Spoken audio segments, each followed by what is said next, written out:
el futuro que quieres. Bueno, ya con nosotros nuestro querido Jesús Geraldo Martínez, tu consultor financiero, tu defensor financiero, que ya como los radioescuchas ya lo piden, ¿no? Estamos esperando el segmento de Jesús Geraldo Martínez, quien estará analizando los ejes de la reforma fiscal que aplicará el gobierno. Buenas tardes, Jesús. Buenas tardes, Grisel. Buenas tardes, mi querida Yuli Belli. Buenas tardes, Vianelo. Nuestros compañeros que no están aquí, donde estén, buenas tardes. Al público que nos sigue en las redes sociales, al que nos sigue por Sol 106.5, buenas tardes. Y a los que nos siguen de diferentes latitudes, de Estados Unidos, de Suiza, de Alaska, de Uruguay, de Chile, que nos han llamado, hasta de España también. Buenas tardes y buenas noches a ellos. Hoy traigo un tema de primicia porque en esta semana el ministro de Hacienda presentó ante la Cámara Americana de Comercio los ejes por donde va a venir la reforma fiscal, y de ahí nosotros vamos a ir extrayendo señales, y yo le voy a decir al público que nos siga por dónde viene esa famosa reforma fiscal que a muchos preocupa. En el día de hoy ya el Poder Ejecutivo sometió ante el Congreso el presupuesto nacional, que es una ley para el año 2025, por el orden de 1.484.000 millones de pesos. Para que ustedes tengan una idea por dónde es el presupuesto, eso representa el 15.3% de los ingresos y con respecto al Producto Interno Bruto, y el 18.3% de los gastos. Es decir, que hay un déficit ya en ese presupuesto de un 3% del Producto Interno Bruto, que se va a cubrir o con nuevas emisiones de deuda o con nuevos ingresos. El ministro de Hacienda en el Ted Calden del Hotel Embajador señaló que el gobierno a nivel de la reforma fiscal busca algunos 115.000 millones. Estamos hablando que eso es básicamente el 10% del presupuesto que está sometiendo el gobierno ahora mismo ante el Congreso de la República. Eso es lo que busca, y eso es menos de un 3% del Producto Interno Bruto de la República Dominicana, que se sitúa en 120.000 millones de dólares, para que ustedes tengan una idea, y eso, si ustedes lo quieren, lo multiplican por 60 y eso le da el Producto Interno Bruto en pesos dominicanos. En su alocución, presentación, el ministro de Hacienda señalaba que de esos 115.000 millones era para resolver problemas básicos y temas de inversiones. Él señalaba 13.000 millones para la seguridad ciudadana, algo que se le reclama al gobierno, 11.000 millones para los gobiernos locales, 35.272 millones anuales para el transporte, la recapitalización del Banco Central, 22.233 millones. Recuerden que el gobierno, hay una ley de recapitalización del Banco Central a raíz de la crisis bancaria del 2003, y el gobierno se aprobó una ley por recomendación de la Junta del Fondo Monetario Internacional con el objetivo de ir recapitalizando el Banco Central por ese gasto, esas emisiones monetarias, no gasto, emisiones monetarias que tuvo que hacer en el rescate bancario del año 2003, y luego esos intereses que se pagan producto de la propia política monetaria. Y también señalaba que iba a destinar adicionalmente 18.000 millones más al sector eléctrico, y para la atención de salud 10.870 millones. Entonces, el ministro de Hacienda señalaba que todos los sectores deben asumir un compromiso para crear el país que queremos. Y es justo, porque eso es lo que establece la Constitución. Todo el que paga impuestos quiere que el otro pague. No es posible que el 45% de la ciudadanía en la República Dominicana, de las empresas, de las personas, sean las que estemos cargando la carga impositiva, y el otro 55% está en la economía informal. Entonces, el ministro de Hacienda señalaba de alguna manera u otra que se iba a atacar esto, pero voy a entrar más en detalle en ese sentido. Entonces, una de las cosas que ustedes vieron cuando cuando el presidente ganó las elecciones con un 57%, que empezó el tema de la reforma fiscal, y hasta yo mismo lo dije, bueno, el gobierno se tiene que apretar los cinturones, se tiene que apretar el gasto, y yo señalaba que el Fondo Monetario Internacional le ha estado exigiendo al gobierno que gaste con mejor calidad. Entonces, el ministro de Hacienda en su presentación dijo, bueno, nosotros también estamos asumiendo nuestra responsabilidad, porque tenemos una responsabilidad fiscal de no endeudarnos más allá de un 3% del Producto Interno Bruto. Bien, Esa es la ley de responsabilidad fiscal y que los gastos no crezcan. Entonces, ellos manifestaban que se recoge ahora en el presupuesto, conforme a ellos, que ellos estaban reformando el Estado, una fusión de 3 ministerios, 4 instituciones para fusionarla, para hacerla con mayor eficiencia y eliminación de 10 instituciones. Y eso va a producir un ahorro de 15,000 millones de pesos. Cuando estamos hablando de 15,000 millones de pesos, eso es apenas el 1% del total del presupuesto nacional que yo le señalé de 1.5 billones de pesos dominicanos. Fíjense que el gobierno, dentro de su sacrificio, está diciendo, yo voy a ahorrar un 1%. Y luego también él señalaba que había medidas de contención del gasto público. Y eso salió, que no se pueden comprar jipetas, que no se pueden aumentar salarios, que no se pueden hacer fiestas para diciembre, que no pueden hacer viajes. Y que eso debería tener el permiso del ministro de Estado o administrativo de la presidencia, o se va a quedar uno, hay que ver cómo se va a quedar, si administrativo o de Estado. Entonces, ¿cuál es mi análisis en esto? Yo pienso, ciertamente el gobierno está mostrando que quiere hacer un sacrificio a nivel del gasto público, yo pienso, y una mejora en la eficiencia del gasto público. Yo creo que ahí el gobierno también pudo hacer un mayor sacrificio diciendo, mira, vamos a recortar los gastos de publicidad que andan entre 8,000 a 12,000 millones a nivel de esto, vamos a seguir revisando la estructura del gobierno para ver cómo podemos economizar, vamos a revisar el gasto del famoso 4% de la educación, cómo se está gastando de eso, porque si eso es una conquista tenemos que gastarlo mucho mejor. Y creo que ahí hay muchas oportunidades que tiene el gobierno para mejorar en tema del gasto y economizar dinero. Luego el gobierno decía, bueno, esta reforma fiscal lo que viene a buscar la protección de los más vulnerables.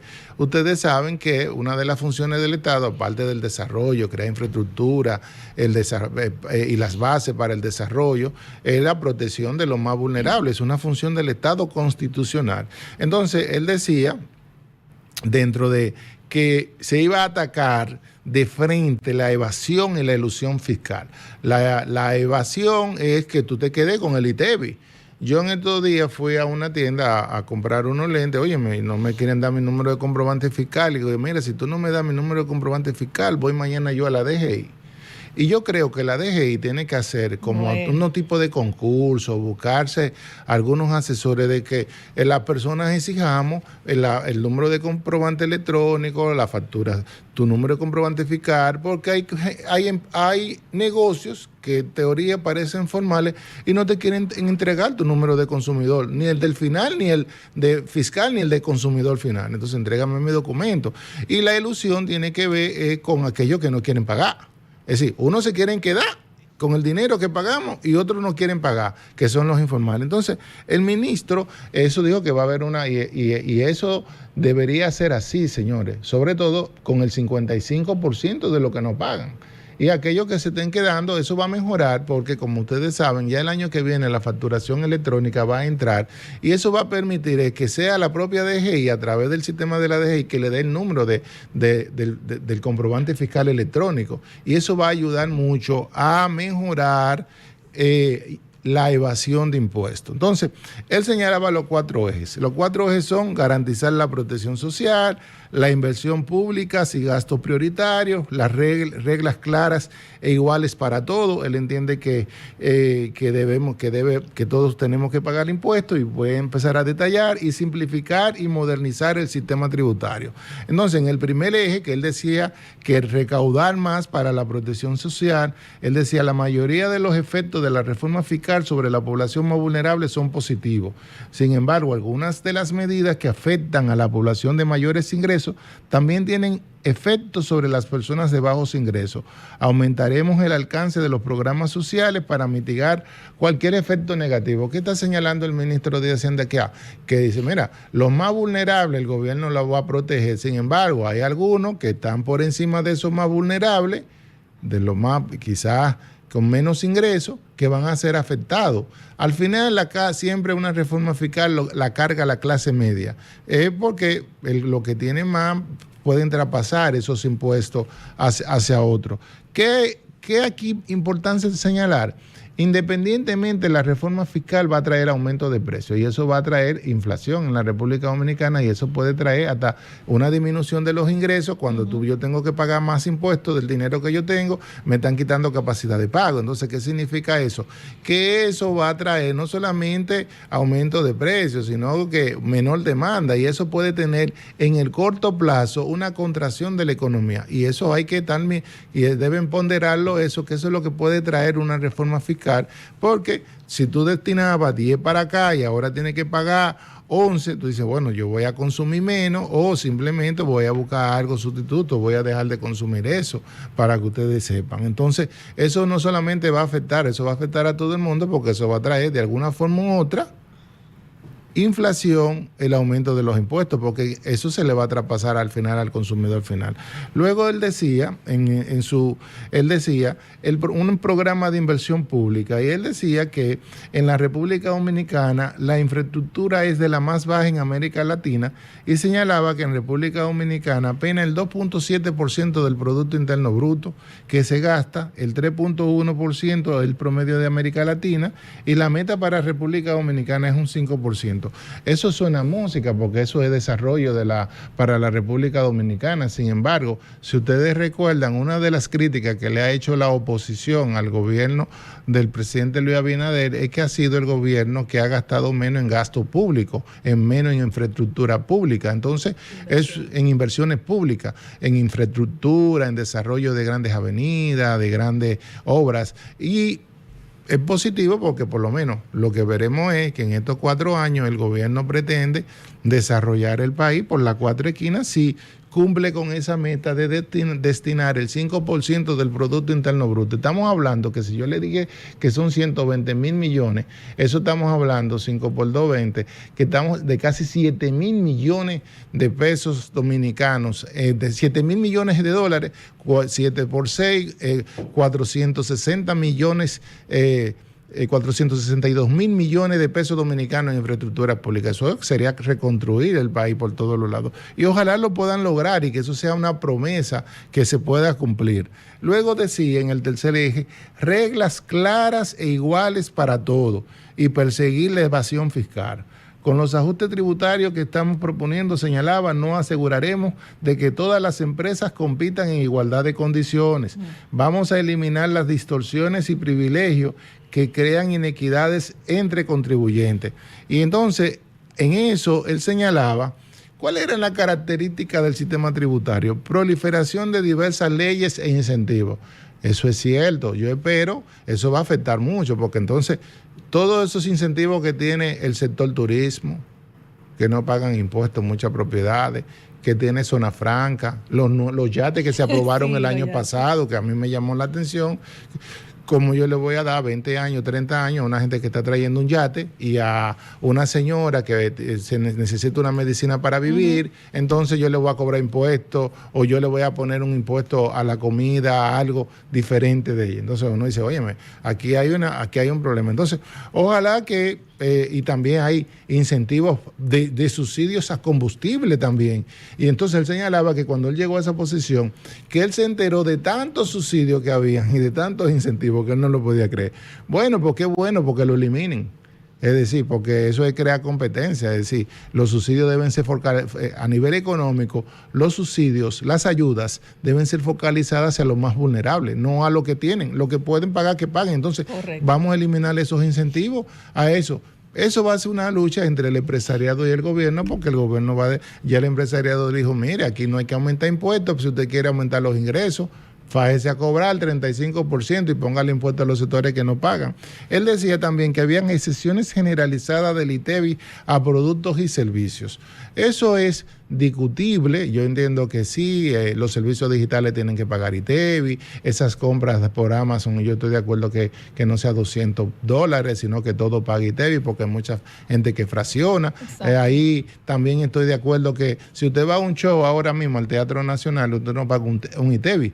Entonces, esos shows en toda parte del mundo es un servicio que usted puede pagar su ITEVI de su 10 o 18%. Eso no paga ITEVI. Entonces, el que alquila el Airbnb tampoco paga el ITEVI. Entonces, esas exenciones donde está diciendo el gobierno, yo estoy totalmente de acuerdo. Vamos a buscar, vamos a suponer esos shows que no pagan ITV, que paguen ITV. Pedidos ya y los pedidos ya. No, tú pagas. O sea, en términos generales, porque las plataformas. Sí, te cobran, porque el negocio te manda tu factura. Pero no te la mandan con comprobantes. Algunas no, algunas sí. Entonces, él decía también, aquí hay muchos profesionales que no pagan. Es decir, hay profesiones. Los médicos, cuando tú vas a una de esas clínicas caras, que yo me he quejado muchas veces, y le digo, acá, ¿por qué yo le tengo que transferir el dinero a una gente que yo no sé a quién es que yo le estoy transfiriendo ese dinero para pagarle al médico? Porque así es que cobran. Es decir, no aceptamos tarjeta de crédito, está ahí. Efectivo o transferencia. Si tú quieres a un médico bueno, y te damos un recibito que no tiene ningún tipo de formalidad, que lo que tenemos un segurito más o menos que nos devuelve algo, entonces tenemos que fajarnos con el seguro a reclamarle. Entonces, es bueno que el gobierno, que esas profesiones liberales, que también aporten, todos tenemos que aportar conforme a la Constitución un granito de arena. Es decir, lo que yo no estoy de acuerdo es que le vayan a poner a producto de la comida, a ciertas comidas, vamos a suponer, si Grisel, si come camarones, come salmón, ella, entonces eso no tiene ITV, ya está bien, eso se le puede poner ITV porque el pobre es lo que come sardina. Es decir, lo más vulnerable es lo que come tuna. Entonces, bueno, pues a Grisel que se le ponga el ITV, a su churrasco, a su parrillada cara, pero a lo que come, a su langosta, no, está bien, pero aquello que lo que comemos es pollo normal, arroz, habichuela y carne, la bandera dominicana, oye, eso hay que dejarlo así, igual también a la salud. No se puede querer que uno de estas gente que parecen genios, vamos a ponerle ITV a la salud, a los medicamentos. No, eso en ninguna parte del mundo tiene ITV, tiene impuestos. Sí, aunque usted cubre los más vulnerables, porque eso es darle en el corazón a los más necesitados, a la clase media. Igual la educación, como es un país que quiere desarrollar su educación, que se le quiera poner ITV a la educación. No, tampoco a eso. Y el servicio eléctrico, y eso es discutible porque nosotros pagamos la energía eléctrica más cara. Yo estaba calculando que de enero a la fecha en mi casa, yo haciendo los mismos consumos y con un aparatico que me calcula, me ha aumentado la tarifa eléctrica en un 26%. Y están ahí, puedo traerle las facturas al que quiera. Y tú dices, y yo vivo diciéndole a mi hija Ana María Jesús, mira, que no, pague ese aire, que aquello. Entonces, fíjense que si le aumentan más impuestos, tendremos que empezar a buscar cómo nos conectamos del sol, a irnos para el campo para tener nuestra propia energía eléctrica. Y luego también él señalaba que la baja recaudación de los impuestos al patrimonio de los inmuebles. Y eso es bien, porque eso está muy bien, pero yo quiero que no sean los inmuebles que están en la capital, vamos a coger todo lo turístico primero, que eso no pagan un peso. Es decir, usted no le puede decir al que tiene su casita con sacrificio en Santo Domingo, en cualquier provincia, que ahora usted le va a revalorizar esa casa, que quizás no está al valor del mercado, y que entonces al que tiene su villa en Punta Cana, en Romana, no pagan impuestos a la propiedad inmobiliaria. No, paguemos todo, porque él dijo que el principio es que todos paguemos. Entonces, por ahí va a venir, yo le estoy diciendo, en función de lo que él explicó, el análisis, que yo entiendo por dónde van a venir, es decir, que por ahí vendrán los aumentos. Él también señalaba baja recaudación proveniente de las personas físicas. Y yo le digo, pero señor ministro, pero el 70% de los empleados públicos y privados ganan menos de 32,000 pesos dominicanos. Entonces, esos están exentos de impuestos inmediatamente. Y si se ajustara el multiplicador de la inflación a la base de exención fuera 50,000, eso dejara casi al 90% de los empleados públicos y privados fuera de pagar el impuesto sobre la renta. Es decir, porque aquí hay un tema, es que las personas no pagan ITV porque no ganan, impuestos sobre la renta porque no ganan, es decir, están exentos porque ganan muy poco y no le alcanza la canasta básica de los 45,000 pesos que calcula el Banco Central. Que para mí lo justo es que en esa modificación del presupuesto se diga, para darle un alivio, que la exención impositiva del impuesto sobre la renta sea hasta los empleados que ganen hasta 45,000, hasta el monto de la canasta básica. Eso sería lo justo, para que hablemos de justicia, porque uno no puede estar alegando justicia y después diciendo, va acá, pero por el otro lado, estoy dejando. Hay que mirar todos los lados, todo lo de las aristas de todo. Entonces, y él decía, y fíjense que en términos general, yo estoy de acuerdo que revisemos esos subsidios. ¿Ustedes saben cuánto es el subsidio eléctrico? 83,000 millones. Wow. Demasiado. Eso es demasiado. Entonces, yo decía en un análisis que si el gobierno anda buscando 115,000 millones y ya tiene 15,000 millones por el ahorro del gasto público, entonces que los otros 50,000 millones, entonces diga que lo busque por el lado de esos subsidios, de esas exenciones que le dan a muchos sectores que no pagan. Y a los combustibles. Y a los combustibles. Wow. Entonces, que busquen otros, y por la publicidad del gobierno. Por ahí se ahorran otros 50,000 millones y que los otros 50,000 millones que le faltan, que se fajan a cobrarlo a los que están evadiendo impuestos, a los que están eludiendo impuestos, a esos servicios digitales, a esos servicios públicos que no pagan impuestos de entretenimiento, a eso el Airbnb, a todo lo que hemos dicho acá. Eso está bien, hay áreas que se pueden poner impuestos que no están pagando, entonces que a las cooperativas, vamos a suponer, yo hacía un análisis en un programa que me invitaron,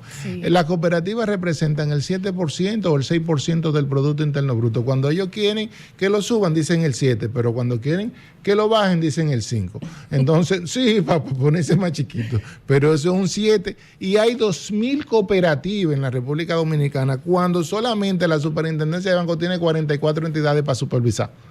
2,000 cooperativas que hacen lo mismo que esos 44 bancos o entidades de intermediación financiera, haciendo lo mismo, y esas cooperativas no pagan el 10% que me retienen de lo poco que me pagan de intereses, a mí, a ti. O sea, ellos van free. No pagan el 27% de las utilidades que pagan las entidades bancarias, impuestos sobre la renta.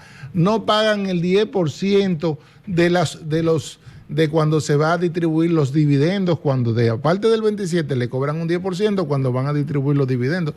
Entonces, yo le digo al ministro de Hacienda, eso hay que observarlo también, ministro, porque si ellos son el 7% del Producto Interno Bruto, sí, o el 5%, cualquiera de los dos, estamos hablando de 5,000 millones o 7,000 millones, cualquier número que usted le ponga y lo multiplica por 60 y a eso le pone un 27% o un 25% de ganancia promedio, que es lo que tienen los bancos en promedio y que lo tengan la misma cooperativa y no tienen esa carga regulatoria, no tienen esa carga de supervisión, no tienen esa carga de tecnología. Entonces, que no tengo nada contra los cooperativistas, lo que digo es que tenemos que tener todos igualdad de condiciones. Claro. Entonces, yo digo, mira, acá si es en igualdad de condiciones, entonces vamos todos en la misma igualdad de condiciones.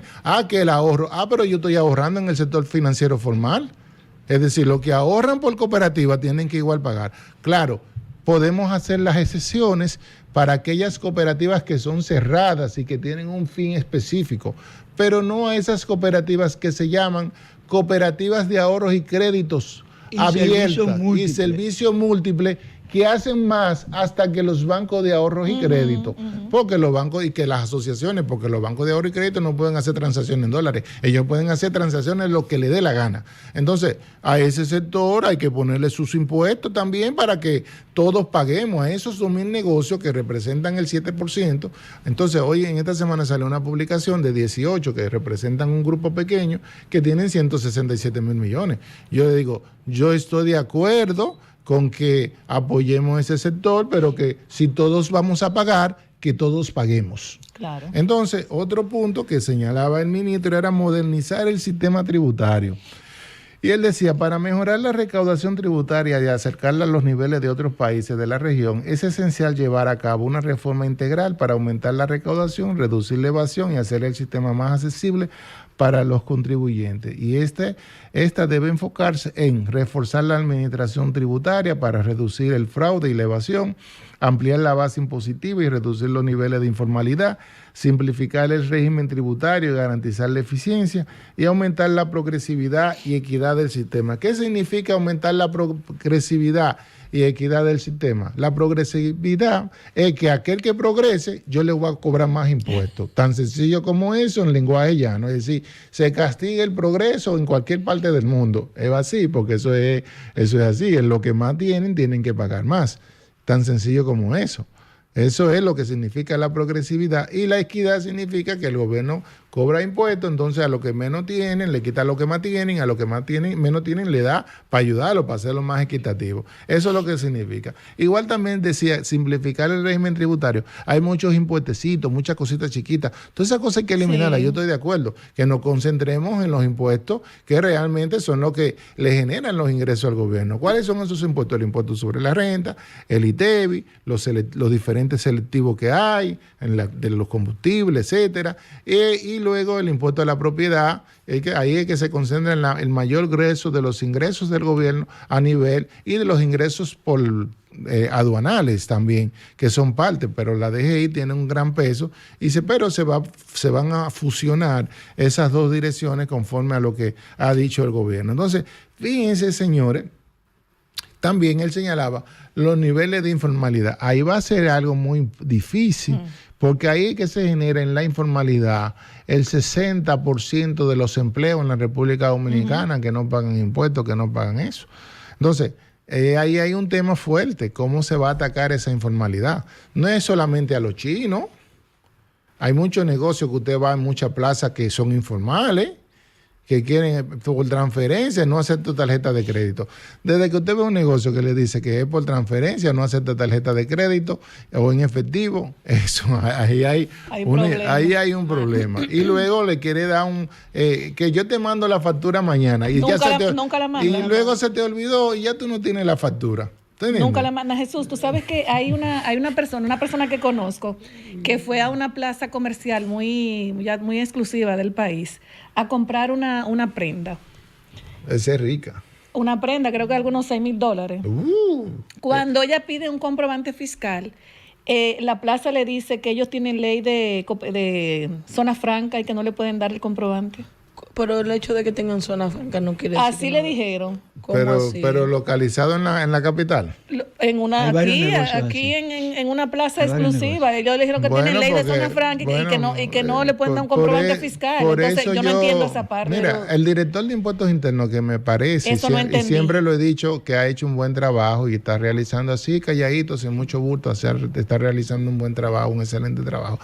Él debe crear un canal de denuncia permanente. ¿Cómo que un comercio que está en medio de la capital? Y me dijeron que te hiciera la pregunta a ti porque yo no pude, como tú sabes, no manejo bien ese tema. Yo he escuchado eso, pero eso no es así. Pero se enganchan entonces de zona franca, pero te cobran el ITEVI, Jesús. Sí, porque el ITEVI no lo puede cobrar, porque ¿a quién se lo vas a pagar si es zona franca? Eso no lo entiendo. Si es zona libre de impuestos. Hay patios acá, que te hacen etiquetas, nada más etiquetas. Y tú vas y están funcionando como si fueran extensión de zona franca. Y fábrica de pantalones. Yo creo que hace falta. Qué Jesús. Bueno, porque eso debe ser una denuncia que debemos hacer por aquí, que se revisen esos tipos de empresas que están fuera de los parques de zona franca, que están dentro de áreas que se parecen comercios normales, que están cobrando impuestos, que no te quieren dar número de el ITEVI, que no te quieren dar número de comprobante fiscal y que se están haciendo llamar que son extensiones de zona franca. Eso hay que atacarlo. Y las plataformas digitales que te cobran entonces el ITEVI. El gobierno tiene forma de cobrarlo porque tú lo estás pagando por tarjeta de crédito.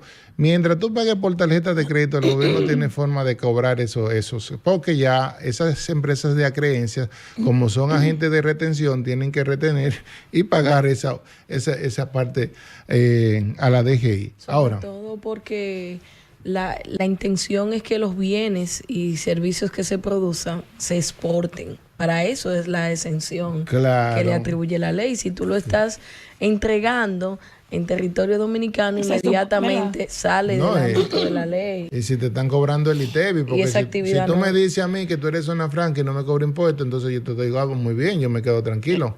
¿Te entiendes? Esa fue la respuesta. Estamos bajo la ley de zona franca, no podemos dar comprobante. Entonces, el ministro termina diciendo, estamos dando pasos concretos para superar los obstáculos que han frenado nuestro desarrollo, una República Dominicana más segura, más justa, más sana, y con mayor acceso a oportunidades en una realidad posible y cercana si todos trabajamos juntos. Totalmente de acuerdo, señor ministro, pero si todos trabajamos juntos. Si todos trabajamos porque juntos. no es cargarle a unos poquitos a lo que ya pagamos o a aquellos, sino a todos. Y ese cuento de que todos los sectores quieren que tener exenciones, que el trabajo, que se van, o porque se vayan, que llegarán otros. Que la economía se reorganiza de manera invisible. No se puede estar siempre chantajeando al gobierno con el tema. Todos los sectores tienen que pagar su carga tributaria que le corresponde. Algunas se le pueden dar flexibilizaciones para que en los próximos 4 años no entre de golpe. Como yo puedo estar de acuerdo con el sector turismo, con el sector zona franca en algunos aspectos. Es decir, porque hay que preservar la institucionalidad jurídica del país. Entonces, usted no puede cambiarle las reglas del juego inmediatamente. Tenemos una llamadita. Sí, buenas tardes, desahógate. Gracias. Una consulta para don Jesús. Adelante. Él entiende que las tasas de interés de los préstamos realmente van a bajar y ante la disyuntiva de abrir un certificado o pagar una tarjeta de crédito, ¿qué hay que tener en cuenta? Gracias. Muchísimas gracias. Adelante, Jesús. Bueno, no habíamos terminado el tema, pero vamos a contestar a la persona que nos está llamando. Miren, la Reserva Federal la semana pasada redujo en 50 puntos base la tasa de interés. Eso significa que el Banco Central, la Junta Monetaria, había reducido en otros 50 puntos base sus tasas de interés de política monetaria. La perspectiva es que la tasa de interés en la República Dominicana van a empezar a bajar en los próximos 3 meses y eso va a beneficiar a mucha gente que si tú vas a tomar un préstamo, esa persona, ahora yo le digo, mira, si puede esperar 2 meses o 3 meses, mejor espera porque va a tener el préstamo mucho más barato. Aquellos que ya sí tienen préstamo, entonces yo le digo a esa gente que cuando bajen la tasa de interés van a haber guerra de precios entre los bancos, porque van a haber tasas de interés más baratas. Entonces usted le dice al banco que le ajuste la tasa de interés, y si el banco no le quiere ajustar la tasa de interés, usted hace un refinanciamiento en otra entidad bancaria y consolida la deuda. Entonces ya señalaba que si qué hacer con un certificado financiero y una deuda de tarjeta de crédito. Claramente la deuda de tarjeta de crédito es el 60% anual, 5% mensual de intereses por financiamiento. Entonces, ningún certificado paga eso. Lo más que te puede pagar un certificado en este momento es un 10, un 9 y eso va hacia la baja. Entonces, si tú debes 300 y tienes 300 en certificado, el certificado no te está pagando nada, pero esos 300 te están cobrando 15,000 pesos mensuales de intereses. Y por estos 300,000 pesos, tú lo que te están dando apenas como 1,000 o 2,000 pesos. Óyeme, pague su tarjeta de crédito completa y quítese ese problema. Y entonces, usted sabe lo que usted tiene que hacer a esa persona que llamó. Esa tarjetita de crédito, mire, y guardarla por ahí o para emergencia. Tenemos otra llamadita. Buenas tardes, desahógate. Buenas tardes, Grisel Sánchez. ¿Cómo está? Perdomo, el señor Martínez. Le habla de Manuel Guerrero de aquí de Laguna Prieta. Ay, un abrazo, mi querido amigo. Adelante.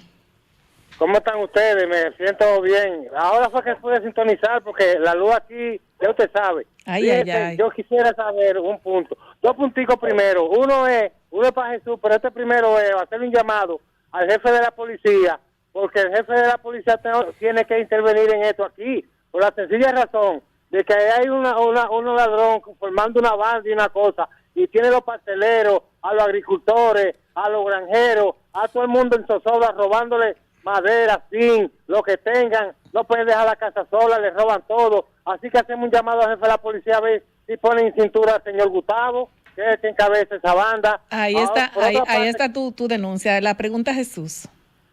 La pregunta, Jesús, es la siguiente. ¿Por qué razón, si todo está estable, todo está bien, por qué la prima del dólar tiene que ir subiendo y entonces se queda en carampinchá allá arriba y nunca baja? Esa es una de las preguntas. La segunda pregunta es, yo me siento siendo un paria como pobre. ¿Sabe por qué? Porque aquí dicen que nosotros los pobres como que lo que nos dan todo y que entonces la clase media es la que tiene que pagar todos los impuestos, los ricos casi no pagan nada. Yo quiero que Jesús me diga a mí ahora, ¿quién produce más al Producto Interno Bruto, el pobre, clase media o la clase alta? Le sigo escuchando y le quiero mucho, Grisel. Muchas gracias. Un abrazo. Bueno, mira, con relación a la tasa de cambio, yo decía en una de mis intervenciones y también escribí un artículo en Acento, porque sube la tasa de cambio en el mes de septiembre. Se da por 3 razones. Primero, hay mayor demanda por parte de las empresas porque tienen que colocar sus órdenes de inventario para lo que van a vender en diciembre, y el gobierno tiene compromiso también de pago de deuda, y también termina la temporada alta de turismo. Cuando termina la temporada alta de turismo, todos esos dólares dejan de entran menos. Entonces se da un efecto mayor demanda con menor oferta. Entonces ese efecto es lo que hace que el tipo de cambio sube siempre en todos los meses de septiembre. Usted grafica la serie de datos de enero a diciembre de cualquier año, usted va a ver siempre que en septiembre hay un pico. ¿Qué es lo que es más importante acá? Eso no importa que el tipo de cambio se deslice 30, 50, 60 puntos, porque eso estaba contemplado en el presupuesto nacional y eso agrega competitividad al país. Lo importante ahí es que el Banco Central tiene alrededor de 15,000 millones de dólares, para ser exacto 14,800 millones de dólares, para enfrentar cualquier ataque a la moneda. Entonces, el Banco Central está mirando que la inflación acumulada del año, de estos primeros 8 meses, es apenas 2%. No le hace mal que haya un deslizamiento del tipo de cambio. Y ahí los economistas, todos estamos de acuerdo, es porque la economía se tiene que ajustar. Los tipos de cambio no son rígidos en ninguna parte del mundo, y donde son rígidos, sus economías tienen problemas. Con relación a quienes pagan más impuestos, es un tema del 80-20. Las empresas grandes, que representan el 20%, más son pocos, pagan el 80% del Producto Interno Bruto en la República Dominicana. Eso es un tema acá. Y el 20% de la pirámide, que son el 80% de la pirámide, apenas aportan quizás el 10 o el 8% del Producto Interno Bruto. Lo que sí es que la mano de obra, esa pirámide que usted está diciendo, son ellos que aportan, el trabajador, ese esfuerzo para que lo que tienen más o lo que producen más, pero eso es el capitalismo, uno no puede criticar eso, ese es nuestro sistema y ese es el sistema que vivimos a nivel democrático y que vive en la mayoría de los países del mundo. Jesús, no sé si tú vas a terminar ya. Bueno, yo quería cerrar que me parece muy bien los lineamientos de la reforma fiscal. Ya ustedes saben que va a venir por un lado de revisar las exenciones, los subsidios, la evasión, la elusión de impuestos, revisar esos profesionales que no pagan impuestos, esas empresas que no quieren pagar los impuestos, mejorar la eficiencia recaudatoria. Hay sectores que hay que ponerle impuestos porque no pueden querer, como dijo el ministro, que toda la vida se les trate con un tratamiento especial, como es el caso de la cooperativa. No, tienen que pagar también sus impuestos como todo el mundo, y los servicios digitales, los Airbnb, todo eso. O sea, hay que revisar la parte de la canasta de los productos alimenticios. Aquello está muy bien, aquellos productos que no consumen los más vulnerables y que son productos de lujo, porque yo no como churrasco. ¿Tú comes tu churrasco? No, yo como arenque. Pero mucho más. La arenque es cara. Caro. Está caro también. Eso de rico. Arenque bacalao. Entonces, eso está muy bien. Creo que el gobierno también tiene que hacer un mayor esfuerzo en la focalización de los subsidios. No podemos seguir queriendo gastar 83,000 más 18,000, 100,000 millones de pesos al subsidio eléctrico. Un país no aguanta eso, sí. Eso atrasa el desarrollo. Hay que buscar la manera de cómo se mejoran las redes eléctricas, de cómo se mejora la capacidad recaudatoria del sector eléctrico, porque no se puede seguir cargando al país, a todos nosotros, con ese subsidio. Igual también esos subsidios que se dan de combustible, esas exenciones que disfrutan Zona Franca y turismo y otros sectores, eso hay que revisarlo, pero respetando la institucionalidad. Y yo creo que por ahí también hay mucho espacio y también espacio de mejora para los temas del gasto público, que todavía el gobierno está corto en mejorar esa eficiencia. Creo que tiene un mayor esfuerzo, espectro, para hacer mucho más eficiente el gasto público de la República Dominicana. Bueno, nos vamos a una pausa y regresamos con las preguntas que tienen los radioescucha y la respuesta que nos va a dar nuestro defensor financiero Jesús Heraldo Martínez.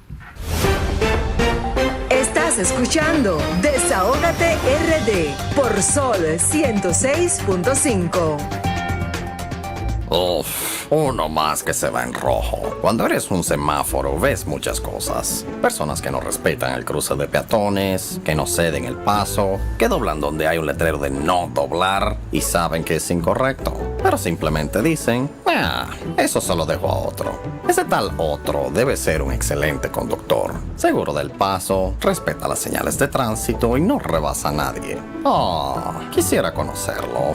Si no dejamos todo a otro, podemos tener un futuro mejor. Banco BHD, el futuro que quieres.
Hola, soy una bolita de papel en el piso. Llevo días aquí, tirada, abandonada. Siempre que alguien pasa dice, no, otro la recoge. La verdad es que no sé quién es ese otro, pero debe ser muy famoso, porque todos lo conocen.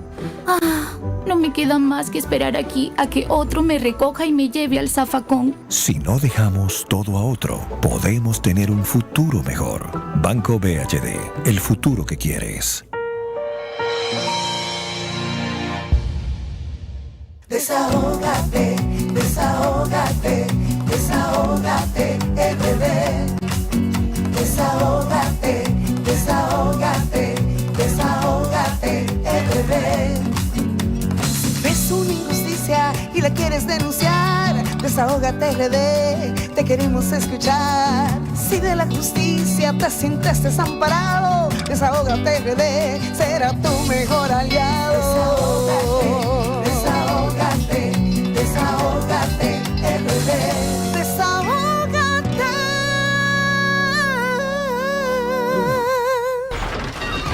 Comunícate 809-540-1065.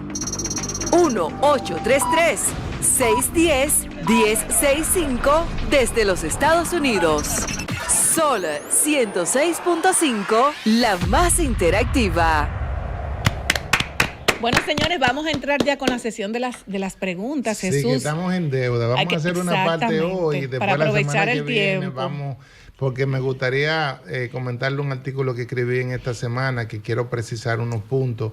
Y si hay alguien de los que nos están escuchando que quiere hacer una pregunta, nos puede llamar también, o quiere hacer un comentario sobre los temas que hemos tratado, también puede llamar. Así es. Vamos a iniciar con la primera pregunta, Jesús. Dice, mi estimado Jesús, saludos.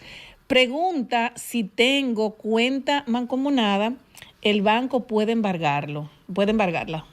Sí, recuerden que lo hemos dicho, porque el banco no distingue cuánto es la proporción. Ahora bien, con el proyecto de ley que está cursando en el Congreso de la República, que introdujo la ex senadora Farideh Raful, eso va a ser solamente hasta el 50% del monto que tenga la cuenta. Eso es lo que se contempla en ese proyecto de ley. Es decir, que el que tenga cuenta mancomunada y la otra persona es mal cliente y dejó de pagar su crédito, o al otro que no tiene nada que ver con eso, bueno, en esa cuenta también le van a tomar la parte del dinero. Nos vamos con la segunda pregunta. Dice, saludo Jesús, señor Martínez. A propósito de haber leído con atención y grata satisfacción su columna, Tu Consultorio Financiero, quisiéramos hacerle la consulta siguiente. Una entidad bancaria concedió a una empresa jurídica de la cual soy el representante un préstamo comercial con garantía solidaria. Dicho contrato de préstamo fue confirmado por quien suscribe en representación de la empresa y también firmamos como fiadores solidarios e indivisibles mi esposa y yo. Sin embargo, por atrasos de los pagos por atraso en los pagos, el banco envió el expediente a una oficina de abogados externos, de la cual embargó las cuentas personales individualizadas de mi esposa y las mías.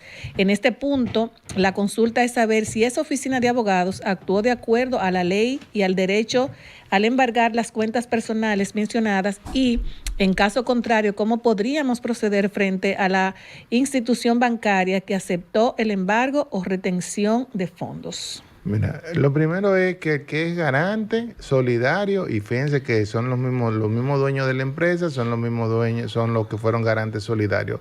Eso se da siempre en la práctica cuando las empresas no tienen mucho historial crediticio, se toman de garante solidario a las personas porque las empresas tienen responsabilidad limitada. Pero cuando usted es garante solidario de quien sea, es como si usted debe esa deuda. Y si en ese caso, ellos son los mismos que lo deben, o lo debe la empresa o lo debe ella. Si es una persona con un particular, para no dejar esto, porque tengo un caso similar, un amigo que le prestó a otro amigo un dinero, entonces el amigo no quiere pagarle el dinero y se le negó con todo el lado de la ley, pero el amigo no tiene nada. Entonces yo le digo, bueno, usted tiene que asumir su responsabilidad de que perdió ese dinero. En este caso de el banco quizás le estuvo notificando, porque hay que notificarle previamente los temas del mandamiento de pago. Un mandamiento de que pague la deuda. Entonces, si él no pagó, ¿qué hace porque se lo está haciendo? Si se lo está haciendo la empresa, se lo está haciendo igual a él también, de alguna forma u otra, porque son garantes. Es decir, ¿qué hace a los abogados? Le embargaron la cuenta a ellos a nivel personal. Eso es correcto, pero usted puede tener seguro que ahí hubo un mandamiento de pago. Ellos no pagaron y entonces procedieron con las personas ya titulares de las empresas. Seguimos con la tercera pregunta. El motivo de este mensaje es para solicitarle información sobre un caso que estoy pasando en una cuenta de nómina de mi hijo. Donde mi hija es garante de un préstamo y esa persona tiene 3 pagos vencidos. A ella le congelaron su cuenta donde le depositaban su sueldo, la dejaron sin poder hacer retiros ni movimientos y de ahí es que paga su casa y mantiene sus niños pequeños. Sí, ahí yo vuelvo y reitero, hay que leer los contratos. Cuando usted va a firmar un contrato, ya sea que va a adquirir un inmueble en plano, que va a adquirir un préstamo, que va a adquirir una tarjeta de crédito, que va a ser garante de alguien, usted tiene que leer su contrato. En ese contrato que ella firmó, esa joven, ella se responsabilizó de la deuda de la otra persona. Entonces, en ese mismo contrato que ella firmó, hay una cláusula que autoriza, que ellos lo autorizan al banco a de cualquier depósito que tenga dentro de la institución financiera, certificado financiero, tomarse ese dinero de ahí. No importa si es de la cuenta de nómina, porque no te están embargando la nómina, simplemente el banco te le está poniendo una retención diciendo, mira, esa deuda que no pagó tu amiga, que eres tú que la tienes que pagar ahora, tú me la tienes que pagar, y como tú me firmaste un contrato que dice que de cualquier cuenta yo me puedo debitar esa deuda, yo me estoy debitando. Eso es legal, correcto. Por eso mi recomendación es, yo le dije a usted una vez, yo además soy garante de mi mamá. Es decir, porque si voy a ser garante de mi hijo, le digo, no, yo voy a coger la deuda por ti, la voy a pagar yo y págame tú a mí, para que ni yo tenga problemas, es decir, en caso de, es decir, porque es un tema, cuando usted es garante de alguien, usted tiene que saber que si esa persona no pagó, usted tiene que buscar el dinero. Una gente me dijo, me hizo una consulta así, que yo no está ahí, que qué hacía, yo le digo, paga la deuda. Claro. Y después fájate a cobrarle a tu amigo. Cuando usted debe, tiene que pagar.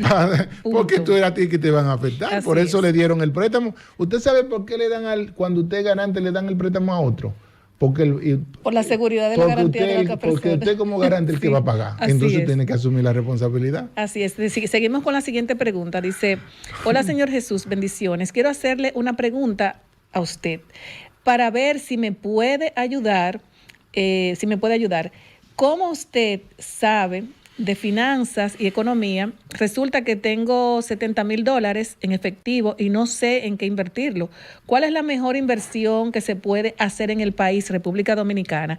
Espero tener una buena información y válida de su parte. Muchísimas gracias. Parece que vive fuera del país. Sí, mira, eso va a depender del perfil de lo que él quiere. Si vive fuera, lo más recomendable es que mantenga su posición en dólares.